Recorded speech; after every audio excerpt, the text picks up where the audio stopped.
It's Friday afternoon at 4 p.m. in Switzerland, and it's Space Café WebTalk time. Our first Space Café, the Netherlands, by Chiara, Moenter and Bano, Barzingi, with Dr. Hilde Stenuit, will begin soon. And I hope I have done the pronunciation correctly.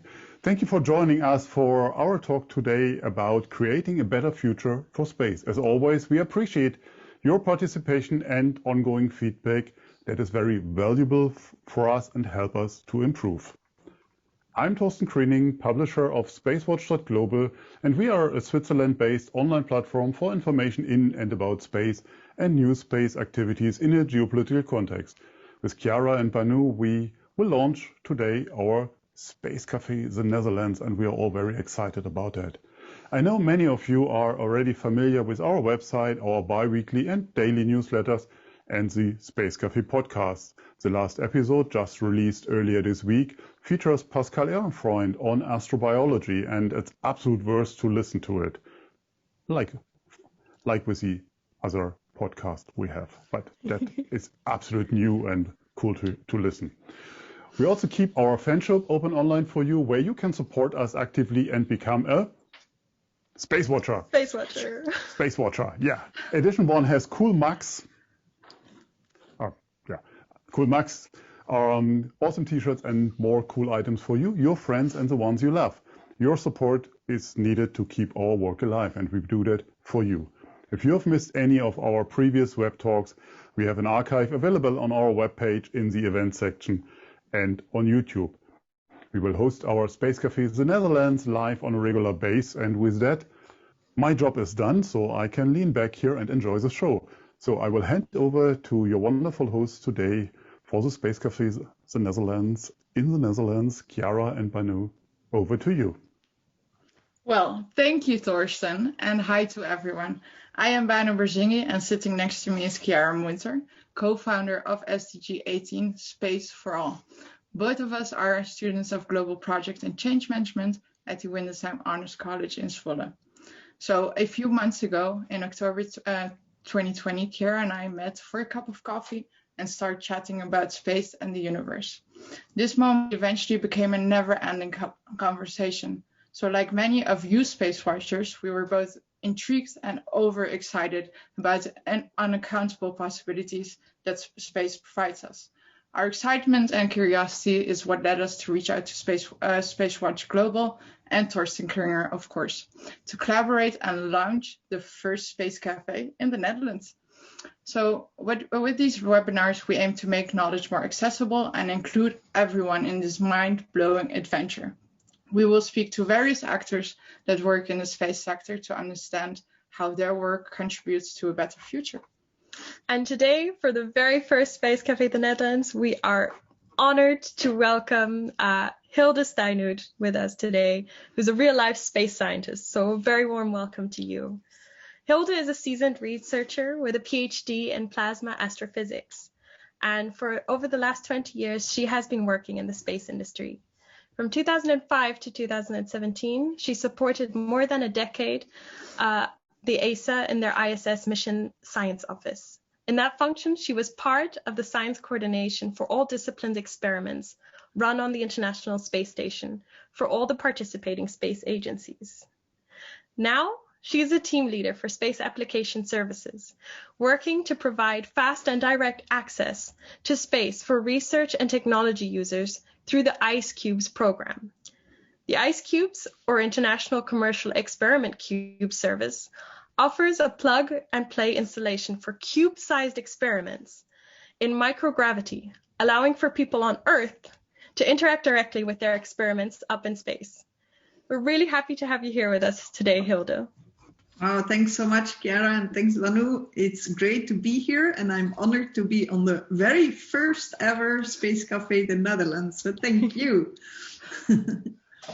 Well, thank you as well. As we already said, we're so honored as well, Hilde. So approximately 450 kilometers up in the sky on the low Earth orbit, on board of the International Space Station, you are using IceCubes to conduct research in microgravity.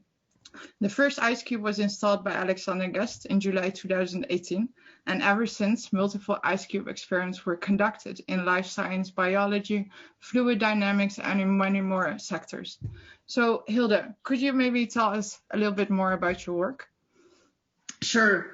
So indeed, you made a good summary of what IceCubes is. So the company I work with is called Space Application Services. It's a company with headquarters in Belgium, and it has quite a heritage in everything human space flight. So we do flight hardware development for space. We set up control centers, mission control software.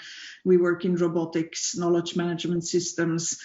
We have people that are doing astronaut training, people providing scientific support, like I did myself, as you mentioned, for European Space Agency or other agencies, or that do system engineering. And so at some point in the company, we said, okay, it would actually be interesting to combine all of these heritage of human spaceflight in a service that provides access to space for research and technology for anyone on a commercial basis. So in fact, having worked for the European Space Agency, we could see how it worked to bring research to space through the agencies and the processes that are used there.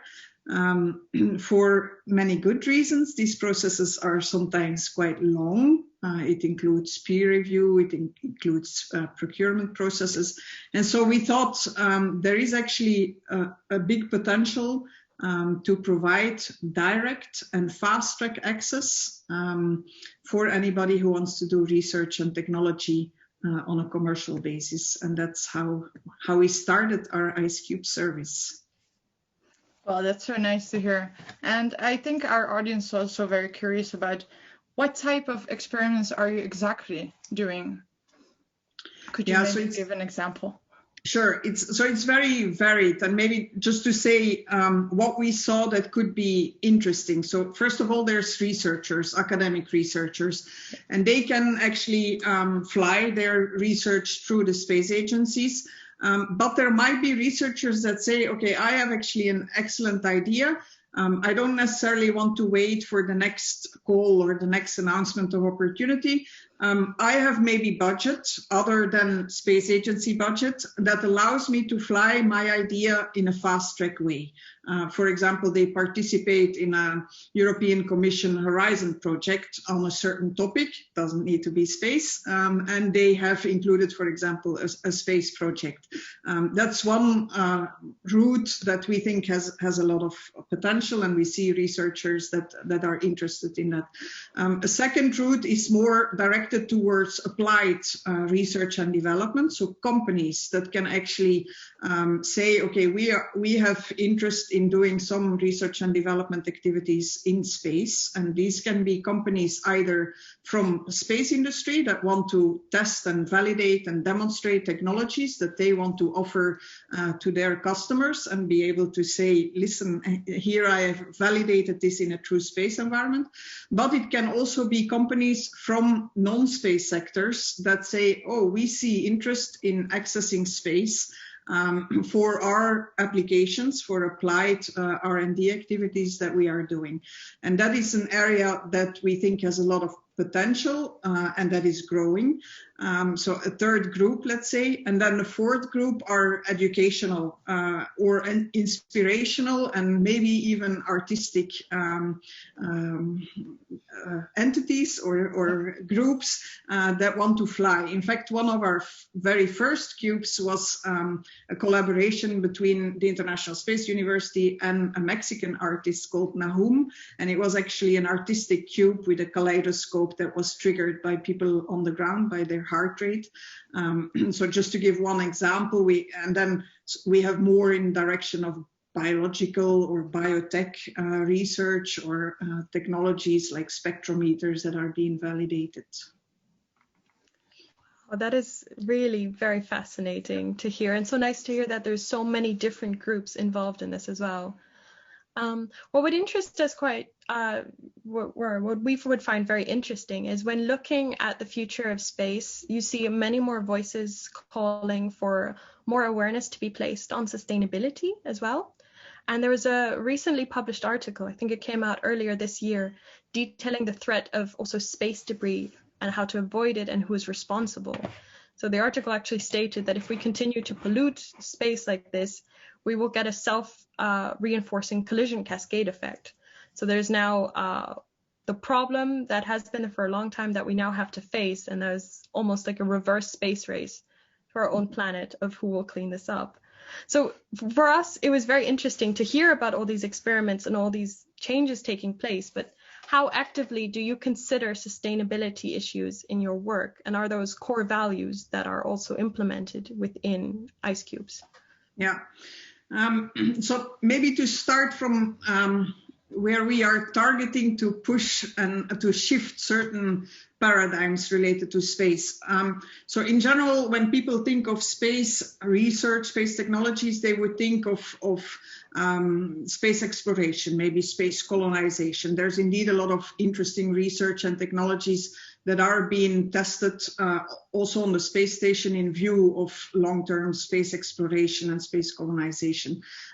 Where we want to play is that we think it's also very relevant to use the environment of space for Earth. And then when you talk to people what they know about how space is being utilized for the benefit of us here on Earth, they would probably mention telecommunication, they might mention their GPS, they might mention Earth observation, remote sensing. But what we see is that there is a very high potential of using these unique assets of the space environment for research and development, for applied research and development, mainly for us based on microgravity and innovation coming out of microgravity and including microgravity in value chains relevant for us here on Earth. Because we have access to this lab of the International Space Station that has an environment that you cannot reproduce here on Earth. And so when you do that exercise of you don't need to bother with gravity. So what happens if you take gravity out of the equation? You see that the sectors or the R&D activities that can benefit from that environment the most, they touch on health, they touch on biotech, they touch on agriculture, they touch on food. And a lot of others, but just to mention those that I think have the highest potential, if you talk about these sectors or these applications, then you automatically touch on sustainability topics. So just to give example, the environment of space of microgravity in particular allows, for example, for a very good environment to do drug development and drug testing. So that's, for example, very connected to particularly some of the SDGs related to development of medication. There's others related to food and agriculture. And so they're directly related to the innovation that we can do through accessing space and how they link to the SDGs. And so, in terms of how do we consider that sustainability issues. So I would say, for me, the main thing is we can use this unique environment that you cannot reproduce on Earth for really meaningful and sustainable innovation for us, humankind.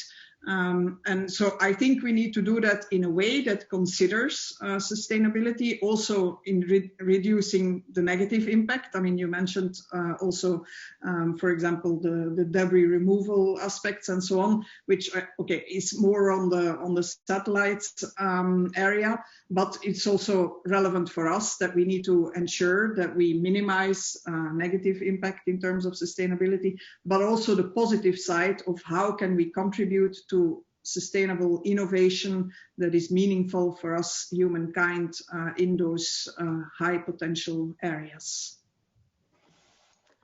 Thank you very much for that explanation. And I think it is very vital what you said, is to use this environment that we have now to really find those solutions that will also benefit us here on Earth. And there's such a close interaction because, I mean, of course, we're on Earth, we're part of a bigger system, we are part of space. I found it very nice that you mentioned the SDGs, and maybe just shortly for any of those who maybe do not know what the SDGs are, you're a part of the Sustainable Development Goal Agenda, which is a collection of 17 interlinked global goals designed to be a blueprint to achieve a better and more sustainable future for all. And they were designed by the United Nations in 2015 and are intended to be achieved in 2030, so not long to go. But now my question is, so you see how some of the experiments that are done and the work you do is linked to the SDGs, but is that also a conscious decision that you make, or is that more by chance that that happens? So I think, yeah, as I mentioned, I think there's different ways in contributing to sustainability or sustainable development goals. One is to think in terms of end-of-life solutions, for example. What do we do to make sure that we're not making negative impact? A second one is to contribute in a positive way to research and innovation, and also indirectly through economic development, through innovation, through education, which we will touch on for sure also. Okay, in a way we are driven by, so we're a commercial service that provides access to space. So the activities that we are doing are driven by our users and by what they bring in terms of research or in terms of technologies that they want to test.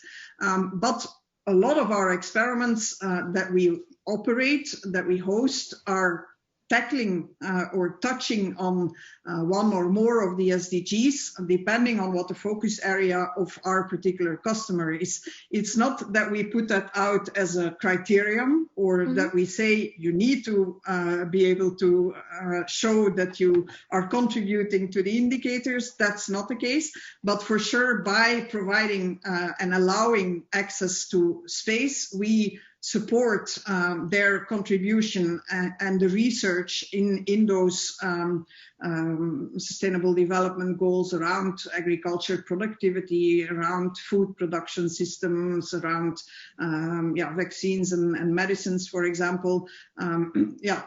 We are touching on them and contributing to them without having them necessarily as a criteria or a door entrance criteria. Okay, yes, that is very clear. Do you then also, do you publish these results, or if you see that there is a connection to the SDGs, do you make that very evident? It touches on how open or can we make these results. So I mentioned in the beginning who our user or customer audiences are, and it depends, of course, on who they are, what they would do with the results of their research. So some of the companies, they might be developing, I mean, we talked about drug development or drug testing. They might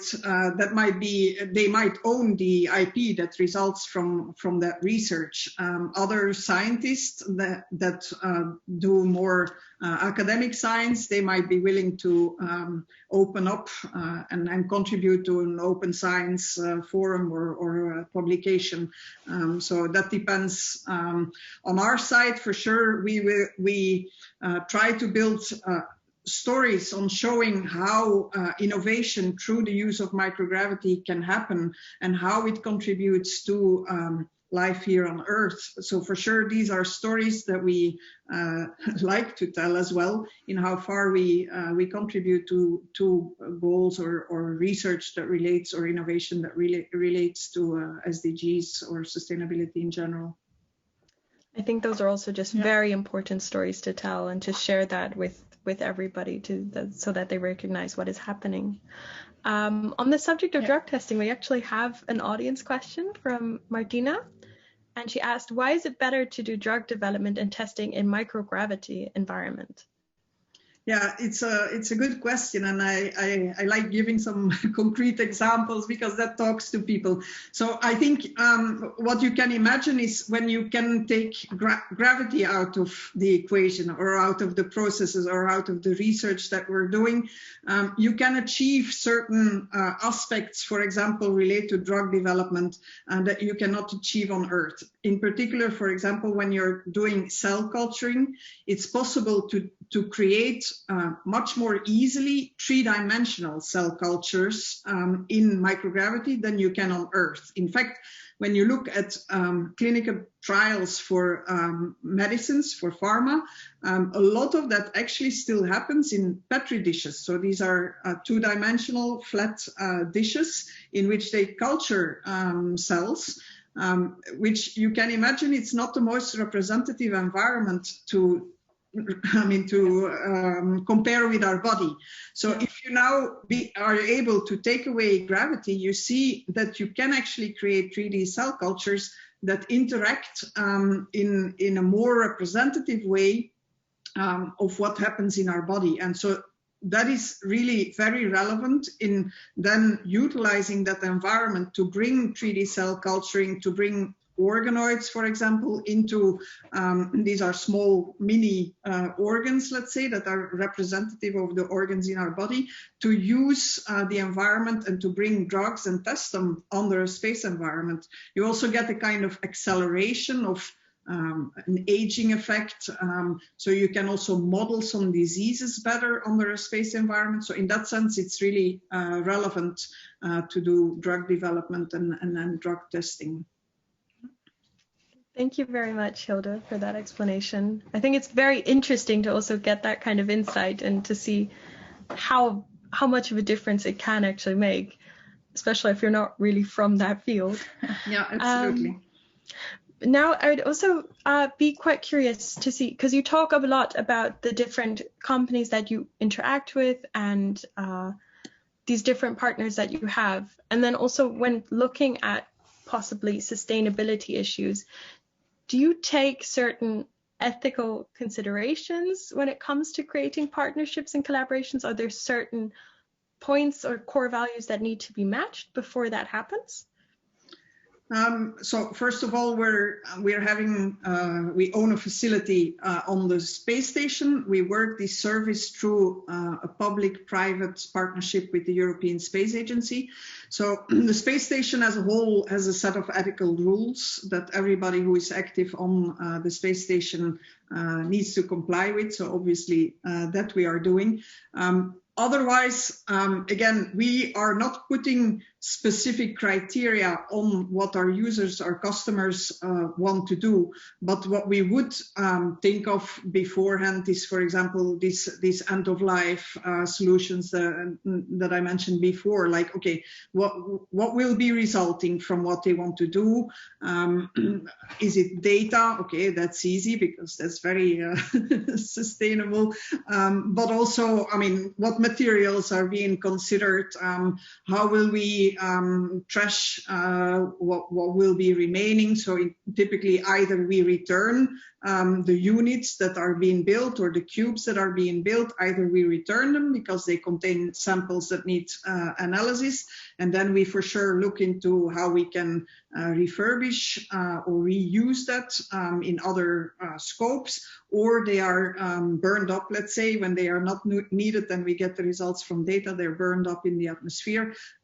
So then you also have a good end of life, let's say. So these type of considerations we do, but it's not that we are putting criteria of ethical nature to what our users, our customers need to do other than the rules that they need to comply with. Thank you so much for that, Hilde. So you already explained to us that there are some general criteria on board of the ISS. That is very interesting, but what we are very curious about as well is how is everyone collaborating with each other? Are you discussing what type of experiments you're conducting on board? Or is it just that you are communicating with the surface applications, or do you communicate with each other as well? You mean between different service providers or Yes. different? Yeah. So, okay, we are using the International Space Station as a common platform, let's say. Between different service providers, we obviously have a lot in common in the sense that, okay, what we think is creating value is this environment of microgravity, this environment of radiation. It is the users or the customers that drive the research or the technology that is being done. So it's not that we say you need to work in this direction or in that direction, but it's in general the commercial space access for research and technology is still relatively young. So we do see other service providers more as collaborators in creating this ecosystem, maybe even market of this commercial research access. So for sure, we look for collaborations with others. We look to share stories because I think, we mentioned the importance of sharing stories, showing to people why it's relevant to them. And for that, it's also good to bring those stories together. Yeah, in a sense, we do collaborate, but it's not that we have a driving need for common collaboration topics, if that answers the question. Yes, definitely. So actually the users who apply for a partnership, let's say, and they have an idea, and what you then do is evaluate that idea and see if there's a collaboration that is possible. So one of the questions from the audience is, how long does a typical lead take? So when an idea comes in, how long does it approximately take until it goes on board of the ISS? Yes. Hi, Arno, by the way. So it depends, of course, very much on the type of development that is needed. And I often laugh because when people ask that question and we discuss that, for example, with pharma or biotech companies, it also depends with what you compare. So I consider when we fly a certain unit that allows, for example, for drug development or drug testing, I consider that we are basically bringing a kind of lab infrastructure on board. Now, when you ask to a pharma company how long the lead time is for them to do vaccine testing, they would not start talking about how long it took them to set up their lab. They would start talking how long it took to prepare the samples, to prepare the protocol, to run the protocol, to analyze the results. So that's always when we space talk about how long it takes, we often talk about how long it takes to bring infrastructure on board, which, okay, is maybe not the right comparison. But to answer the question, so I think we're now at a point that to fly new infrastructure, to fly new units that have never been flown in space before, it's less than a year from the idea to actually flying. It depends how long the development takes, and often so the user can actually choose whether he or she does their own development of the technical setup or if they want our help. And that's mainly the driving factor now, and that's different than how it was before, and that's good that is that way, that it's the development that drives the time. When we reuse hardware that has flown before. For example, we have a partnership with a Japanese company that allows for protein crystallization under microgravity conditions. So they have developed an incubator that allows for these proteins to crystallize with whatever chemical reactions that they want. And there we can actually define samples up to 3 months before launch, even a bit less, maybe 8 weeks. So that is very interesting because that allows, we were talking before about drug development and drug testing. You can even imagine that we will get to a point where we can utilize the space environment, for example, in the context of personalized medicine. So we take samples from somebody's body, a biopsy, for example, in the context of cancer research, and you fly that with the right drugs that you think, or a number of drugs, you test that in a short period of time, and you analyze that on the ground. Now we're at the point that we can actually do that fast track, really, I said a couple of weeks, 6 to 8 weeks before, we can still define samples if we are reusing hardware that has been certified for space, let's say. Okay, well, that's quite amazing, actually. There's what we hear is there's a lot of possibilities there. So I will touch upon something before. Like you already explained that you collaborate with non-space related organizations. So how easy is it actually to collaborate with such parties, since they're not really into the space sector yet? Could you tell us a little bit about that? Yeah, absolutely. So it's fun for sure, but as you mentioned, it's not necessarily easy, and the hurdle, I would say, is awareness, and awareness. Yeah. So it's really, we realize over and over again that people are not necessarily aware of, one, the opportunity or the possibility that they can access space, and two, even more important, that it's relevant for what they are doing, and that they can actually create value in coming to space for their activities that are not non-space related. So, for example, food, I mean, maybe we can come to a point that we can set up cell factories relevant for food production.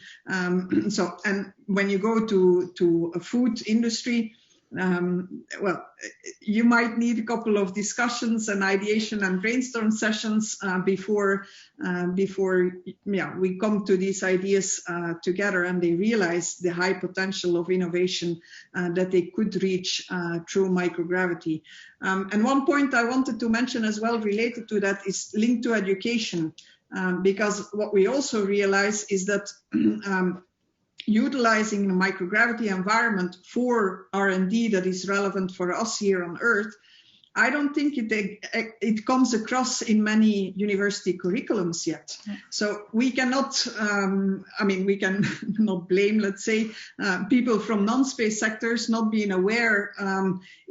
I mean, we need to tell those, talk about those opportunities, tell the value proposition that is associated with it, bring it in curriculums, and make sure that this comes also in curriculums that are not space related, but for example, SDG related or biotech related or food related. And there is work to be done. Yeah, well, we definitely agree. I think this is one of the reasons we are sitting here today, because we also agree that education and awareness is quite important when it comes to space. So when it comes to awareness, how easy is it to understand the information, for example, on the organization website? Do you have other methods to make it more accessible to the general public so that they also understand what is going on and what the terms mean, for example? It's a very good question. How easy is it to understand? Well, it's research, so it's not necessarily easy. We're not selling pens, we're not selling Coca-Cola, we're not selling cars, or where people immediately see and recognize, oh, that's what it's for. Okay, now I know how much it costs, what it's for. I can weigh whether it's interesting for me and whether I buy it here on the spot. Okay, with a car, maybe not, but it's different. So you need to talk to these people with background, with information. You need to be able to tell those stories, but you also need to be able to provide reference to literature, to publications of the science that has been done, that has established these fundamentals of the research that they can now build on for their applications. So that's the tricky part of what we are trying to pass in terms of message. It's about research. So that's also why you talk to a researcher that is in business development activities. So yeah, we need to be able to talk research. We need to be able to talk those languages of the people that we talk to. So And in terms of making that more understandable, yeah, also on our side, we are still working very much, for example, in updating our own website, in making that understandable, in making that talk, the language of the people of non-space sectors. So yeah, there are methods, but it's gradually and intensive. A work in progress. Yes, exactly. Definitely. So yeah, like you already mentioned, it's quite difficult. So what we're very curious about is, how do you share your story with the non-space sector, let's say? Yeah, I think, well, we try to tell those stories by actually going to them. That means we try to set up, well, in good old times, we try to set up workshops where we met people face to face, or we would participate to conferences and targeting specifically non-space conferences. We also try to participate to educational initiatives. I mentioned to include it in educational curricula. So these are all ways that we try to share our story through our updated website, which you hopefully will see. you will see that there as well. I think often, I mean, I said that before, but I think we from space, a mistake we often make is, to my opinion, we show very beautiful space pictures and they're gorgeous. And I love watching a spacewalk, for example, or seeing pictures of space station. But I'm afraid it does pass the message to people that this is something not directly linked to their life on Earth, and that it's niche and that it may be expensive, which is still also a thought that we need to fight against. So I think it's really important to tell those stories specifically of the value it creates for life here on Earth, yeah, and the value it brings in that sense. Definitely. Yes, that is very true. Thank you very much, Hilde. Now looking a bit out towards the future. So how do you feel about the commercialization and industrialization of space? So we understand that the commercialization is a very good tool because it creates access for the general public to participate. However, with the future in mind, is it responsible, or is it a responsible move to industrialize space for our benefit? Well, it's definitely something to carefully think about. That I think is important. So I think I think it's a unique opportunity to commercialize, as you said, because it does provide access. It will lower cost to get to space, so it will allow for more applications, for more utilization. I think we owe it to ourselves as humankind to explore, to discover, to wonder, to marvel. So hugely important that we do that. But for sure, we need to build frameworks, and we need to think under which binding frameworks we can do what and can't do what. So that's very important, and that does not always exist yet. So there are many initiatives ongoing, also in the area that you mentioned before on debris removal and so on, that are very crucial. I think for us, space, to be able to say that we are doing that in a sustainable way, I think that's really crucial, that these frameworks are being set up, that we all think on how are we doing, what will we be doing on a commercial basis in the future, and what are the rules or the policies surrounding that. And how do you see this for the IceCube services in general? Do you already have specific ideas or certain areas of frameworks in mind?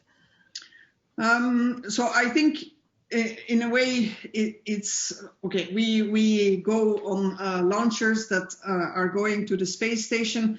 We have, through the nature of the service that we have set up, in a way that meets already a lot of sustainable consideration. So we make things that are miniaturized. We make things where we streamline processes. So we try to optimize time and resources that are spent on those, and we try to get the most out of what we put in. But also there, I mean, we will need to think about commercial access and what are frameworks around that, what happens if we come to that point of manufacturing in space, what are policies related to that, and so on. So also there, we need to all contribute in bringing initiatives and thinking about that, what is the future potential and what is the framework in which we want to do that. Yeah. Is that already like a mindset that is really happening right now? Or are these discussions that are already happening, especially when it also comes to regulations and future policies? There are discussions on for example, I mentioned this area of manufacturing in space. So what are policies around that? I think on the more research side, I think there is less need since we are in let's say confined environment of the space station, so where there are rules set and so on. So I think for that aspect there is probably less need than, for example, the debris removal of the satellites environment, I could imagine. But yeah, there are for sure also considerations and discussions on policy and for the future, because we're not only talking ISS, we're also talking on providing space access for the future to other platforms or other areas of space. And then for sure also we need to think ahead, like how can we commercially provide that and still meet sustainable goals. Well, that's good to hear that that's part of the conversation, and it matches very well with another question that we have from one of our audience members, which is from Christine, which is how are you thinking about going to other places like the moon or other space stations in the future with the ice cubes? And do you have queries from your customers, especially asking about this? Yeah, very nice question. Thanks, Christine. So indeed, we are thinking of the evolution of ice cubes. So first, now we have this lab on the International Space Station. So I see that as we are expanding basically our Earth's network of research laboratoriums. We're expanding it now to low Earth orbit. We're gradually expanding also our economy, hopefully also our culture of humankind. But so that's, let's say, step one, low Earth orbit, nice, close by. But the way we see the service evolve is indeed to offer to users access to space for research and technology, and to make that platform agnostic. So we don't want that users need to think of, do I need an International Space Station or do I need a Cube Lab? No, they need to tell us, we want to get to space because we want to feel microgravity, or we want to see the Earth, or we want to see deep space, or we want to be on the moon surface. Because I see Joseph also has a question. And we want to be able to provide access to space for those researchers independent of platforms. So definitely we're looking for that. And yes, there are queries from users or customers that are thinking in that direction as well. Okay, thank you very much, Hilde. As a final question, I think, you've talked now a lot also about the future in terms of ice cubes and how that is happening and what that could mean in the future. But now we would also just be interested, what is your personal view of the future space? Do we have a human future in space? And what do you think that would look like? Or what do you dream of? Definitely, do we have a future in space? I said before that I think it's part of humankind's DNA to want to discover and explore and wonder. So for me, it's really crucial. It's what science is all about. And we want to do that both here on Earth in terms of scientific discovery and push the frontier, but for sure we want to do that in space and push the frontier there. So yeah, according to me, we definitely do have a human future in space. And I think some of the topics that we are touching on even today, I think are very relevant also for future in space. Like I'm thinking of synthetic biology, of being able to biomanufacture things that might be relevant to build, for architecture, for example, or we had a session in one of the last space conferences on artificial intelligence. You can imagine artificial intelligence in space. What a boom, and how you can connect artificial intelligence with some research aspects. So, that's what it will look like. Space is fantastic in the sense that we are obliged to create, by the nature of things, a circular environment. So, all of that, how will we build these initial settlements, or how can we leverage the research that we are doing today in the most optimal way? Yeah, that's all part of that, how it will look like, our human future in space, definitely. Wonderful. Well, then we are heading for a very bright future. Very bright. So I guess we're also heading till the end of the webinar. We're very sad to say that, but our audience also has a question, so I would like to bring that up for a moment. And there's a question from Joseph. So he is asking, do you see ice cubes' relevance and potential as payloads on the moon and perhaps on Mars surface, with a connection to the orbits to relay back data? Yeah, definitely. So I mentioned before that we want to indeed provide access to space, also to the moon surface, to Mars eventually. So in fact, in the company, we also developed a lunar rover that we hope to fly in a couple of years possibly, and that would carry similar type of cubes or units that allow for researchers. And then the relay back of data, it's hugely important. And I didn't mention that, but we offer actually to the researchers a unique real-time interaction capability. I think that's absolutely very important. Of course, when we're talking Mars, that will be a bit longer. But yeah, the whole how do we relay data back and so on is definitely part of the picture that we need to paint for the future. So yeah, definitely, Joseph. Well, we have a very exciting future ahead of us. I hope we can see it all, actually. We'll notice that. But I'm afraid that this all has to come to the end. Even if we wanted to continue our inspiring talk with you, Hilde, but the time is up. Yes. Yeah. But it was wonderful. Thank you for sharing your enthusiasm. Yes. And the interesting talks about space education, about space sustainability, and generally space will continue in the future. So there's some very exciting events coming up in the next couple of weeks. So next week, on the 23rd of March, we have the 33-minute conversation with Dr. Darren McKnight, who is one of the 4 thinkers for space sustainability. Then on the 25th of March, there's the Space Law Breakfast with Stephen Freeland and Tanya Masson-Swan and PJ Blunt. Also on the 25th of March in the evening, we have the Space Café Young Global Talents by Marcus Payer with Michelle Hanlon. On the 30th of March, there's another interesting session, which is 33 minutes with Arti Halamaini. Hope I got that right. And on the 6th of April, we have 33 minutes with Alexander Ballet. And on the 8th of April, there's the 4th session of Morbus Vox Populi. So be sure to drop by. And as always, we would like to hear your feedback. So please check in with us on Twitter, Facebook, and LinkedIn. And don't forget to sign up for our daily or bi-weekly newsletters. And if you want to treat yourselves with something special, become a space watcher today. Your support will help us all a lot. So take your credit card and visit our fan shop at shop.SpaceWatch.Global. I know, but it would be great because we need your support to continue this work and to have many more interesting conversations about space.